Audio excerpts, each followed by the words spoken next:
사도행전 강의 오늘 7번째 시간으로 움직이는 교회라는 제목으로 하나님 말씀 나누겠습니다. 좋지 아니한가? 좋지 아니한가? 갑자기 무슨 표현인가 싶으실 텐데요. 영화 제목입니다. 2007년에 한국에서 상영되었던 작품인데 이렇게 크게 흥행했던 작품은 아니라서 제목이 생소한 분들이 많으실 것 같습니다.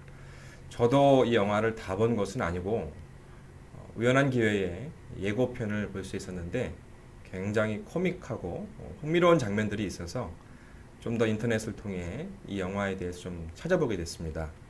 영화 전체 줄거리를 읽어보고 이 영화에서 무엇을 말하고 싶어 하는지 그 주제들에 대해서도 좀 살펴볼 기회가 있었습니다. 5명의 가족이 같이 살고 있는데요. 부모님, 아버지, 어머니, 그리고 고등학교 또래의 그 아들과 딸, 거기에 그 어머니의 여동생 1명, 이모가 같이 더불어 같이 살면서 5 식구들의 이야기입니다. 한 명 한 명이 그런데 그 한국 사회 그 비슷한 나이 또래의 사람들에 비해서 굉장히 이렇게 실패가 많고 낙오자와 같은 정말 구제불능이라고 표현할 수 있을 만큼 그런 어려운 처지에서 하루하루를 살아가는 그런 가족들의 이야기입니다. 그래서 서로 정말 무관심하고 가족들끼리 서로 아끼고 사랑해주는 그런 모습이 너무 없이 각자 고전분투하면서 삽니다. 그러나 물론 영화의 후반부로 가면서 가족이 서로 사랑으로 다시 끈끈하게 뭉쳐지는 가족 사랑에 대한 주제를 표현한 그런 영화입니다. 저는 그 어머니의 모습에 좀 더 관심이 가서 좀 더 살펴볼 수 있었는데요. 어머니가 정말 가족들 뒷바라지만 하면서 자신을 위해서는 한 푼도 쓰지 못하고 정말 경제적으로도 어렵기 때문에 살림을 겨우겨우 꾸려가는 그런 어머니입니다. 정말 몸빼바지라고 하죠. 그런 외모에 대해서도 별로 투자하거나 신경 쓰지 못하고 살아가면서 남편과 자식들을 위해서 희생하는 그런 우리 한국의 전형적인 그런 어머니의 모습인데요. 어머니가 어느 날 도서관에 가 있다고 했던 그 딸이 도서관이 아니라 노래방에 놀러 간 것을 발견하시고 노래방을 급습해가지고 현장범으로 그 딸을 잡습니다. 근데 그 딸이 잡히지 않으려고 주랭랑을 치고 동네 전체를 이 엄마랑 딸이 쫓고 쫓기는 그런 레이스를 펼치는 그런 아주 정말 웃지 못할 그런 장면이 연출되었는데 문제가 여기서부터 시작이 됩니다. 어떤 문제가 발생하냐면 그 노래방에서 일하는 한 청년이 굉장히 그 한국에서 말하는 대로 훈남, 키는 거의 한 190 돼 보이고요.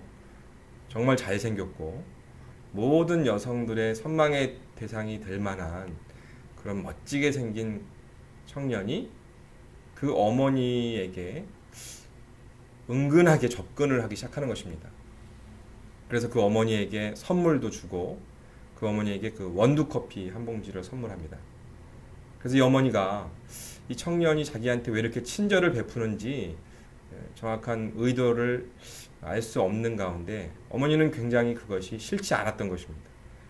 굉장히 가슴이 뛰고 남편으로부터 받지 못했던 관심과 사랑을 이 청년에게 혹시 받게 되는가 그런 생각을 하면서 어머니 나름대로 이렇게 로맨스에 빠지는 것 같은 그런 감정에 깊이 어머니가 이렇게 정말 빠져듭니다.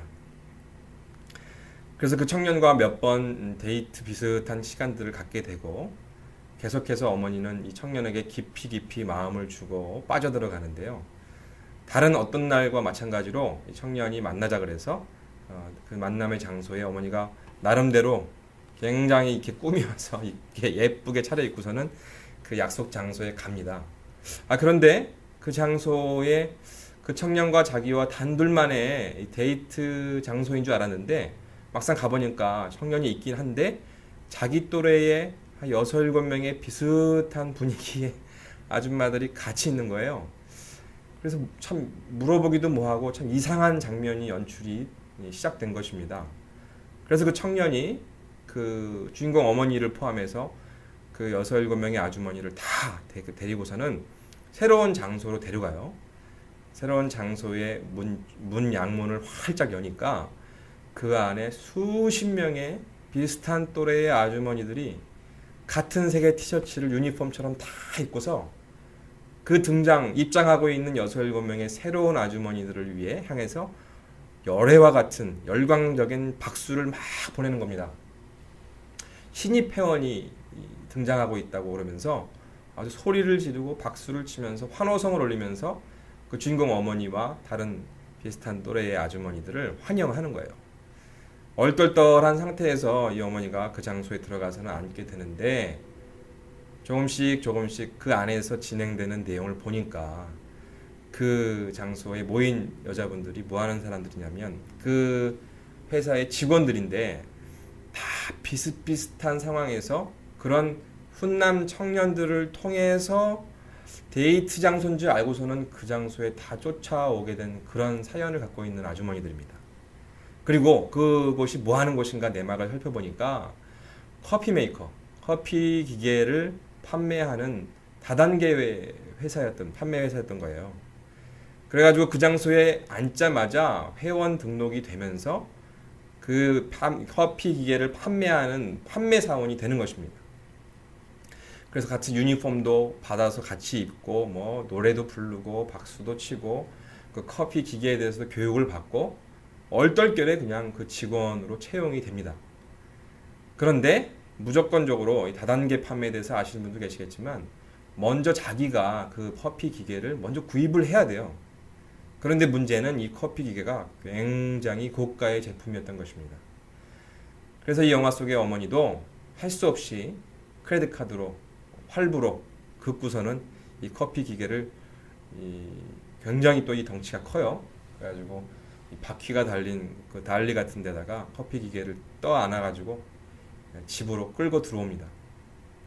그러니까 가족들이 겨우겨우 그냥 살림을 꾸려가는 그런 형편의 그 가족들이 그 가정에 엄청나게 큰 사이즈의 호화스러운 그런 커피 기계가 들어오니까 가족들이 막 질문을 하고 저거를 왜 샀느냐, 우리 집에 커피를 못 먹어서 정말 그런 사람이 있느냐, 그러면서 아우성을 치는 겁니다. 그런데 어머니가 전혀 얘기를 못하는 거예요. 설명을 할 수가 없는 거예요. 창피해가지고. 그런데 그 커피 기계는 커피만 나오는 게 아니고 뭐 라디오 기능에 뭐 MP3 플레이어가 있고 뭐 정전이 되면은 자체 발전기가 있어가지고 막 전기가 돌아가고 아주 대단한 기계였습니다. 그래서 그 어머니가 자기가 그렇게 그 청년에게 속아 넘어간 그런 억울함과 자신의 그 좀 한심스러움, 그런 것 때문에 가족들한테 괜히 화를 내고 소리를 지르고 커피 기계를 막 자랑을 하면서 이렇게 대충 그 장면을 넘어가는 그런 대목을 제가 좀 보았습니다. 제가 왜 그 장면을 좀 흥미롭게 보았냐면 그 청년과 그 어머니가 그래도 몇 번은 단둘의 시간을 가지면서 시선을 교차하는 그런 대목들이 있었는데 서로 시선을 마주치며 교차했음에도 불구하고 서로의 관심과 기대가 너무나 달랐다는 것이 영화 스토리 뒤에 확인이 되었던 것이죠. 진짜 어머니는 그 뭐 좀 조카나 아들뻘 되는 그런 또래의 그 청년에게 깊이 마음을 좀 뺏겼었습니다. 정말 그 한국 속담 말대로 떡 줄 사람 생각도 안 하는데 김칫국 마신다고 그런 심정으로 이 어머니가 가슴 설레임을 몇 주간 동안 경험을 했는데 그 청년의 속셈은 무엇이었습니까? 다단계 판매 회사의 그 어머니를 끌고 들어가려고 그런 목적으로 접근을 최초부터 했던 것이죠. 시선의 교차가 있었습니다만 서로 다른 기대와 관심, 그래서 오해가 있었던 이 어머니의 그 영화 속의 한 장면이 저는 굉장히 우습기도 하고 또 참 의미 있는 그런 흥미로운 장면이라고 생각을 했습니다. 왜냐하면 교회에 들어오는 사람들이 혹시나 이 어머니와 청년이 교차하는 다른 관심과 기대를 가지고 만나서 혹시나 오해하고 있는 그런 내용과 사건이 우리 교회 안에서도 늘상 벌어지고 있는 그런 해프닝 장면이 아닐까, 그런 생각이 들었기 때문입니다. 저와 여러분도 지금 교회에서 예배를 드리고 있습니다. 이 시간에도 수많은 교회에서 정말 많은 사람들이 예배를 드리고 있어요. 사람들이 교회를 왜 찾아올까요? 교회에 대해서 무엇을 기대한다고 생각하십니까?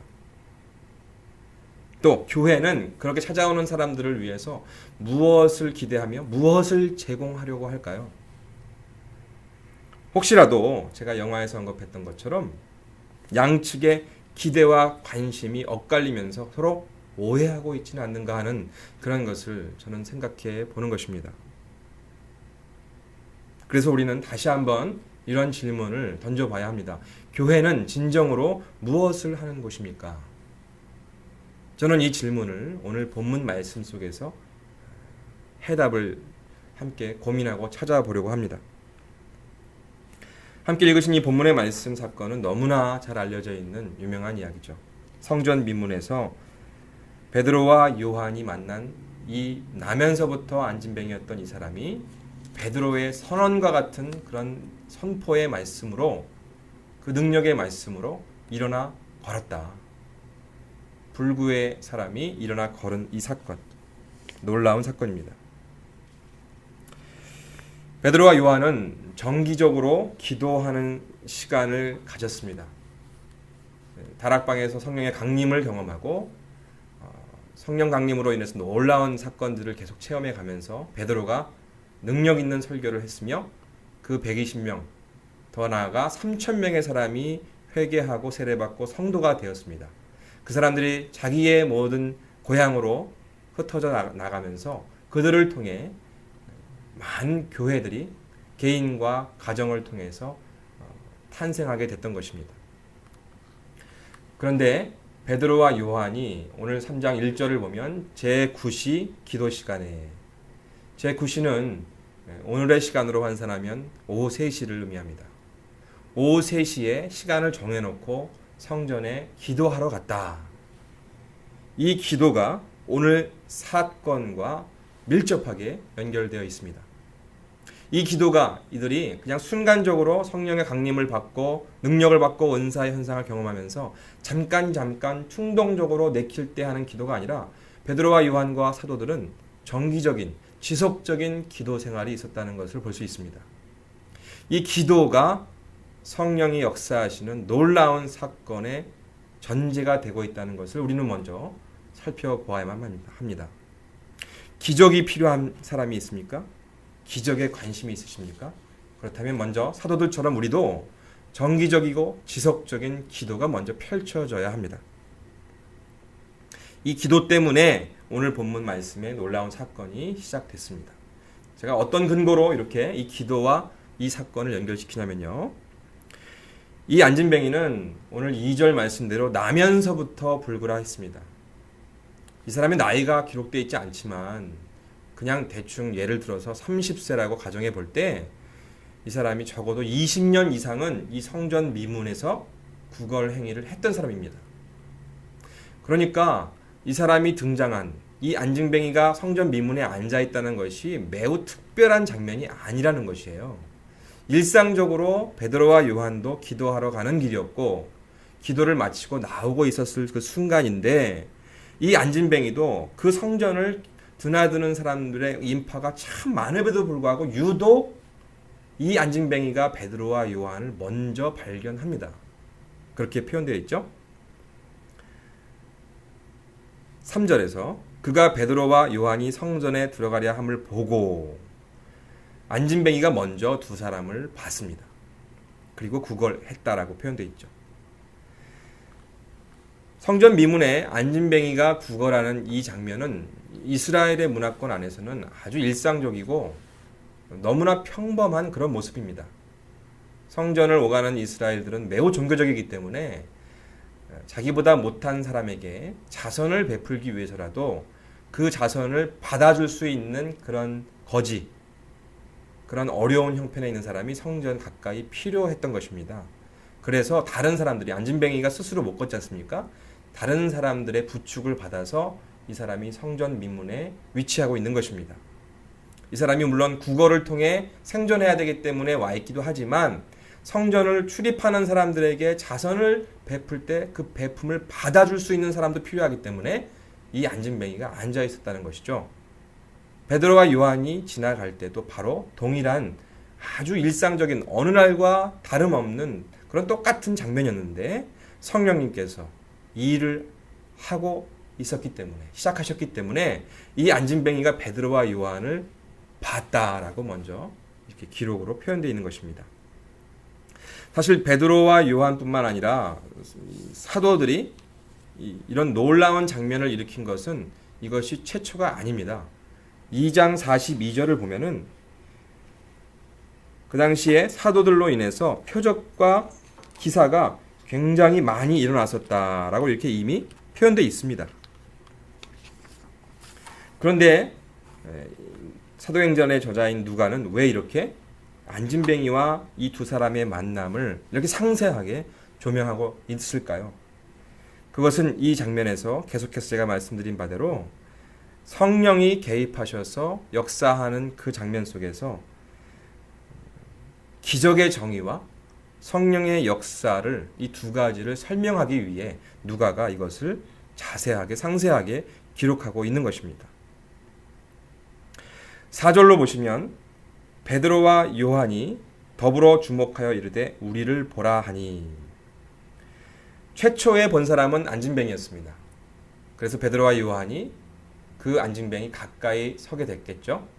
그런데 가까이 왔을 때는, 정작 가까이 왔을 때 구걸할 때는 안진뱅이가 사람의 눈을 보지 않습니다. 손을 내밀든가 그 구걸하는 어떤 동전통이 있다면 그 통을 내밀었겠죠. 시선을 마주할 필요가 없습니다. 마주칠 필요가 없습니다. 그저 동전 몇 푼만 받으면 되는 것이 이 안진뱅이의 목적이기 때문에 시선을 마주할 필요가 없는 것이죠. 그런데 베드로와 요한이 특별한 주문을 하고 있는 것이죠. 그들이 먼저 그 안진뱅이를 주목했습니다. 보았습니다. 그리고 나서 베드로가 우리를 보라 이렇게 요구했어요. 평상시와 같은 그런 일상적인 그런 마주침, 만남이었다면 동전 몇 개를 던져주고 헤어지면 그만입니다. 그런데 베드로가 주목해 보았고 베드로가 그에게 우리를 보라, 동전만 받을 것이 아니라 우리를 보라, 이렇게 시선의 그 교차를 요구했습니다. 굉장히 이것이 특별하다는 것이죠. 왜 그랬겠습니까? 이 안진뱅이의 지대한 관심은 구걸하는 것입니다. 구걸은 여하간 돈을 바라는 것이죠. 또 혹은 먹을 것을 바라는 것이죠. 그래서 오늘 하루 그가 좀 배부르게 하루를 지낼 수 있으면 그것이 전부인 것입니다. 그가 지나가는 사람들을 향해 바라는 구걸의 목적입니다. 내용입니다. 그런데 베드로와 요한은 매우 독특한 주문을 그에게 하고 있는 것입니다. 우리를 봐라. 우리를 봐라. 바로 여기에 이 성령의 역사하심이, 성령의 개입하심이 진행되고 있다는 것을 우리는 발견할 수 있습니다. 성령의 역사하심이 펼쳐지는 것은 한 개인에게 가장 절실히 필요한 것이지만 그 스스로 해결할 수 없는 것, 한 걸음 더 나가서 포기하고 있는 것, 그것 가운데 성령이 역사하십니다. 제가 이렇게 단정적으로 표현할 수 있는 것은 바로 이 안진뱅이의 상태를 우리가 볼 수 있기 때문입니다. 안진뱅이에게 가장 필요한 것은 무엇이겠습니까? 그것은 안진뱅이의 상태에서 일어나 걷고 뛰는 것입니다. 이 사람에게 가장 절실히 필요한 것은 구걸하여 몇 푼 받는 동전, 그 돈이 아니라 그 다리가 고쳐져서 걷고 뛰는 것. 그 사람에게 절대적으로 가장 필요한 것은, 누가 보아도 이 사람에게 필요한 것은 동전 몇 개가 아니라 다리가 낫는 것입니다. 그런데 이 사람이 구걸할 때 다른 사람에게 요청하는 것은 자기 다리에 대한 어떤 그런 내용이 아니라 동전 몇 푼만을 항상 기대하고 구걸했던 것입니다. 왜 그렇겠습니까? 그가 간절히 필요하고 절대적으로 필요한 게 무엇인지를 그 스스로 알지만 그것은 불가능한 일이기 때문에 도저히 시도하지도 못하고 그냥 포기하고 주저앉아 있기 때문인 것이죠. 성령의 역사가 일어나기 위해서 먼저 전제될 수 있는 것이 바로 이 안진뱅이의 상황과 같은 그런 상태입니다. 스스로 해결할 수 있는 사건이라면 어떻게 성령 하나님이 역사하실 수 있겠습니까? 정말 도움이 필요하기 때문에 성령 하나님이 필요하고 그분의 능력이 우리에게 연결이 되어야만 하는 것입니다. 소원이지만 포기한 소원, 불가능한 것, 그러나 그것을 가능케 하는 것, 바로 성령이 일하실 때, 성령의 능력이 펼쳐질 때 그것이 우리 삶의 현장에서 만들어지게 되는 것입니다. 성령의 능력은 베드로의 외침을 통해서 선포됐습니다. 시작됐습니다. 6절 말씀이죠. 베드로가 이르되 은과 금은 내게 없거니와 내게 있는 이것을 내게 주노니 나사렛 예수 그리스도의 이름으로 일어나 걸으라 하고. 구걸하는 사람의 관심과 요청은 돈이나 음식이나 이런 것들이었습니다만 베드로는 그것을 해결해 줄 수 있는 돈이 없다. 은과 금이 없다. 그러나 내게 있는 것이 유일한 것은 이것이니 예수 그리스도, 나사렛 예수 그리스도의 이름으로 일어나 걸으라. 그가 안진뱅이가 기대하고 구걸했던 것은 주지 못하지만 나는 너에게 정말 필요한 것이 무엇인지를 알기 때문에 그것을 예수 그리스도의 이름으로 주겠다. 이렇게 선언하면서 그 사람에게 일어나 걸어라 라고 외쳤습니다. 그 외침은 불가능의 세계를 향한 천둥번개와 같은 그런 소리였습니다. 포기와 좌절의 마음에 가능과 희망을 불어넣는 그런 소리였죠. 전혀 기대가 없이 앉아있던 안진뱅이에게 믿음을 주는 놀라운 선물이 되었던 것입니다. 그리고 그 순간 그의 발과 발목에 힘이 들어갔다라고 기록되어 있습니다. 바로 직후 그는 일어났습니다. 걸었습니다. 이 시대에도 성령의 능력은 여전히 일어날 수 있습니다. 좌절하고 포기한 사건, 불가능하기 때문에 가능성이란 단어를 떠오르지 못하는 그러한 사건. 그러나 그 사건 위에 성령님은 여전히 역사하실 수 있습니다. 오늘도 우리에게 이런 기적이 필요합니다. 이 기적이 가능하기 위해서 무엇이 필요합니까? 바로 베드로와 요한과 같은 믿음의 선언이 저와 여러분에게 동일하게 필요한 것입니다. 나사렛 예수 그리스도의 이름으로 일어나 걸어라. 이러한 선포. 그것이 우리에게 선언되어질 때 이 안진뱅이에게 일어나는 놀라운 사건이 저와 여러분에게도 동일하게 일어날 것으로 믿습니다. 그러나 많은 분들이 의심하고 반문을 제기할 수 있을 것입니다. 성령님이 계시고 성령님의 능력이 이렇게 사도행전에서 펼쳐졌다는 것은 인정하지만 오늘날의 시대에는 불가능하지 않습니까? 사도들이 다 사라져버린 이 시대에 어떻게 이러한 기적이 일어날 수 있습니까? 성령님의 능력과 성령님이 부여해 주시는 놀라운 은사들의 그 기능들이 펼쳐지는 것에 대해서 참 많은 반론과 그런 불신들, 또 이 주제에 대해서 끊임없는 논의와 토의들이 있었습니다. 개신교 역사에 이 성령의 능력, 은사들에 대한 것들은 지금 이 시대, 이 교회, 이 성도의 삶에도 여전히 존재하느냐 마느냐, 그거에 대한 이 토의는 계속해서 진행이 되어 오고 있습니다. 여전히 지금도 결론에 도달하지 못하고 있죠. 아니, 결론은커녕 서로를 향해서 비판하고 반목하는 그런 분위기가 아직도 지배적인 것이 사실입니다. 저는 개인적으로 복음서나 사도행전에 나오는 이런 놀라운 성령의 능력과 은사와 기적에 대해서 참 관심이 많았기 때문에 연구하고 또 나름대로 체험도 해보고 그렇게 고민해 왔었습니다. 최근에 제가 한 책을 통해서 정말 진지한 이런 토의와 그런 고민들을 다룬 그런 책을 제가 읽어볼 수 있었는데요.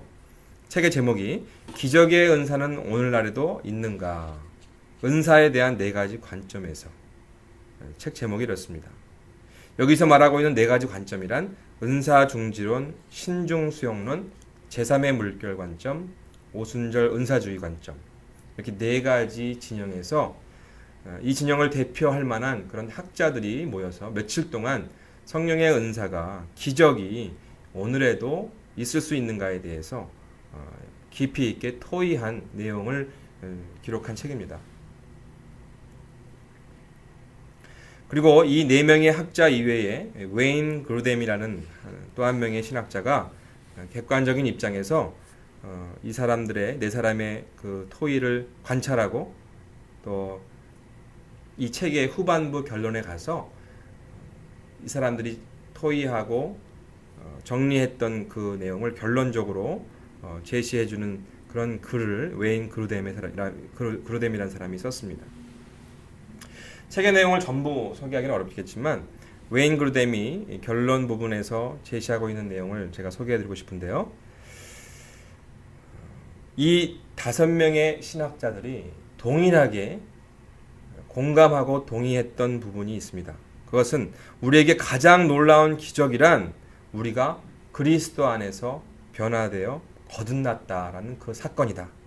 이 부분에 대해서는 서로 다른 입장과 신학을 갖고 있지만 이 5명의 학자들이 추호의 의심이나 반론의 여지가 없이 다 성령의 능력이 여전히 그 부분에 있어서는 오늘날에도 진행되고 있다는 것을 다 동의하고 확증했습니다. 그리고 웨인 그루뎀은 이 토의한 내용을 근거로 해서 자신의 생각한 중요한 사항을 기록했습니다. 학자들이 뭐라고 토의하든지 간에 교회에 들어오는 그리스도인들의 정말 진지한 관심사는 무엇일까? 이런 질문을 스스로 던졌어요. 그리고 스스로 답을 했습니다. 나는 이렇게 생각합니다. 나는 사람들이 진정으로 원하는 것은 하나님의 임재 안에 있는 것이라고 생각합니다. 그렇습니다. 저도 이 학자의 이 답에 참 공감을 하게 됩니다. 이 학자들의 말을 빌려서라도 제가 강조하고 싶은 것은 바로 이 점입니다. 안진뱅이가 베드로와 요한의 선언으로 그 자리에서 일어나 걷고 뛰게 된 것, 이것은 분명 기적입니다. 불구의 사람이 치료된다는 점이 오늘에도 가능하다, 불가능하다, 견해의 차이가 있겠지만 신유의 은사만이 아니라 성령님께서 한 영혼의 내면을 변화시켜 그 사람의 죄의 문제를 예수 그리스도의 이름을 통해 해결받고 구원의 선물을 받게 한다는 그런 사건의 그 역할의 중심에 성령의 능력이 여전히 진행되고 있다는 데에서는 정말 추호의 의심도 없는 것입니다. 바로 이것이 가장 큰 기적이라고 우리는 표현해야 마땅한 것입니다. 우리 자신을 한번 돌아보십시오. 우리가 예수를 믿고 성도가 되어 하나님 앞에 예배드리는 사람이라면 우리가 어떤 모습으로 과거의 삶을 살았는지를 기억해 보십시오. 성전 미문에 안진뱅이처럼 주저앉아 있던 사람처럼 우리도 영적으로 주저앉아 살았던 사람들이었습니다. 영적인 생명에 장애가 있었고 죽어 있었던 그런 불구의 모습이 바로 저와 여러분의 모습이었습니다. 이런 영적인 불구와 죽음은 바로 죄에서 비롯된 것이었죠. 그래서 우리는 죄인의 모습으로 정말 성전 미문에서 세상이 던져주는 동전 몇 푼과 같은 그러한 것을 우리가 구걸하듯이 그것을 바라면서 살아왔던 과거의 장면들이 분명히 있었을 것입니다. 그런 죄인이었던 우리에게 그 예수님의 이름이 능력이 되어서 찾아오셨고 우리의 죄를 해결해 주시고 용서와 구원의 사건을 우리에게 주심으로 우리는 하나님을 아버지라 부를 수 있는 놀라운 특권을 부여받게 된 것입니다. 이것이 바로 성령님이 하시는 기적 가운데 가장 크고 놀라운 기적인 것입니다. 아울러 아무런 소망이나 기대가 없던 안진뱅에게 역사하신 성령님께서 그에게 기적을 일으켜 주신 것과 같이 오늘날에도 그 기적은 여전히 존재한다고 저는 믿습니다. 왜냐하면 하나님의 임재가 있는 곳에 반드시 성령의 능력과 기적이 따라오기 때문입니다. 이것이 교회의 실제입니다. 이것이 기독교의 내용인 것입니다. 이것이 교회 안에 찾아오는 모든 사람들을 향해서 시대와 모든 사회와 어떠한 것들이 변화되었어도 마땅히 교회가 제시해주고 보여줘야만 한 그러한 내용인 것입니다. 최초에 제가 사람들이 교회를 향해 갖는 기대가 무엇일까라고 질문을 드렸습니다. 교회가 줄 수 있는 것은 바로 이러한 것입니다. 교회 안에 다양한 내용들이 있습니다. 많은 것을 준다고 얘기합니다. 제가 며칠 전에 인터넷을 통해서 한국의 큰 대형 교회의 뉴스를 한 2, 3분 되는 뉴스를 동영상을 보았는데 몇만 명이 모이는 그 큰 교회에서 진행되고 있는 교회의 어떤 광고입니다. 그런데 정말 어떤 대학교 같고요. 어떤 문화센터 같고 성경 공부 목장 모임 이외에도 거기서 광고하고 있는 내용들을 보면 과연 이것이 교회인지 어떤 구청의 어떤 행사를 알리는 것인지 문화센터인지를 혼돈할 만큼 너무나 다양한 내용들을 교회에서 제공하고 있는 것을 볼 수 있었습니다. 물론 그런 것도 필요합니다. 너무나 훌륭합니다. 여력이 된다면 교회가 그런 것들을 통해서 그 커뮤니티 지역사회의 수많은 사람들을 수용할 수 있고 포용할 수 있는 그런 내용들을 제공한다는 것이 얼마나 좋은 것입니까? 그럼에도 불구하고 우리가 다시 한번 생각해 봐야 하는 것은 교회가 궁극적으로 주는 것은 하나님의 임재를 통한 기적의 사건이 있어야 한다는 것입니다. 사람들이 필요로 하는 것은 바로 이것인데 정작 교회가 그 안에 기존 교인들이 전혀 다른 엉뚱한 것을 주려고 노력하고 있지는 않는가. 그 부분을 우리가 점검해 볼 필요가 있는 것입니다. 우리 삶의 현장에서도 여전히 성령님이 역사하시면 은사를 통해 능력을 통해 기적을 일으키실 수 있습니다. 그런데 사람들은 그것을 우연이라고 말하고 사람의 노력이라고 평가하고 행운이라고 평가할지도 모릅니다. 그러나 그것은 예수 이름의 권세와 능력을 모르고 부인하는 교회의 모습 속에서 마치 성전 미문에서 구걸하고 앉아있던 안진뱅이와 같이 자기가 무엇을 원하고 무엇을 구걸해야 될지를 모르는 가운데 막연함 속에 이 교회 성전 미문에 앉아있는 그런 성도와 같은 모습이 오늘날의 교회 안에도 많이 보여지고 있다는 것입니다. 12세기 중세 기독교를 대표하는 신학자 토마스 아퀴나스가 있었습니다. 토마스 아퀴나스가 당시의 교황과 더불어 성베드로 성당과 바티칸 시내를 함께 돌아보게 되었습니다. 그때 교황이 교회 한 건물의 부분에 금과 은으로 화려하게 장식된 그 건물을 쳐다보면서 토마스 아퀴나스에게 이렇게 말했어요. 토마스, 교회는 더 이상 은과 금이 내게 없거니와 라고 말할 수 없겠네. 뭔가 좀 의기양양하게 뿌듯한 그런 심정을 가지고 그런 눈빛으로 그런 말투로 토마스에게 말했습니다. 토마스 아퀴나스가 이렇게 답변했다고 합니다. 그런 것 같습니다. 하지만 그것만이 아닙니다. 교회는 더 이상 일어나 걸으라 라고도 말하지 못합니다. 그렇습니다. 교회의 이러한 모습은 비극입니다. 교회가 화려해지고 금과 은이 없던 그 시절을 떠나 이제는 많은 것을 소유하고 부자가 되어가는 그런 교회의 모습이 생겼는지 모르지만 교회 안에 안진뱅이를 향하여 일어나 걸으라고 선포했던 믿음의 선원들도 과거의 모습으로 사라져버리고 있는 것이 바로 교회의 비극인 것입니다. 12세기 만의 모습이 아니라 오늘의 교회에도 이런 비극적인 장면들이 여전히 지속되고 있는지 모릅니다. 여러분이 몸담고 있는 교회 안에 우리가 무엇을 채워놓고 무엇으로 치장하는 것을 우리가 관심을 가져야 할 것이 아니라 병든 사람, 죽어있는 사람, 그 영적으로 육적으로 정말 예수 그리스도의 능력과 이름이 필요한 사람들에게 베드로와 같이 선언할 수 있는 그런 믿음의 선포와 그 선포로 말미암아 역사하시는 성령 하나님의 능력이 여전히 이 교회, 오늘의 교회에도 필요한 것입니다. 저는 오늘 설교의 제목을 움직이는 교회로 잡았습니다. 마틴 로이드 존스 목사님이 표현한 것을 제가 그대로 인용했는데요. 너무나 멋진 표현이 아닐 수 없습니다. 움직이는 교회. 베드로와 요한이 움직이면서 교회의 능력을 발휘했기 때문이기도 하지만 움직이는 교회의 이 표현은 진정한 교회를 만나는 사람 영혼들은 움직이게 된다는 것입니다. 죽어있던 영이 살아나게 되는 것이고 정말 죽어있던 육신의 한 부분들이 살아나서 움직일 수 있는 모습, 그 변화를 경험하는 것이 교회가 진정으로 이 세상 가운데 보여줘야 마땅한 교회의 본분이고 사명인 것입니다.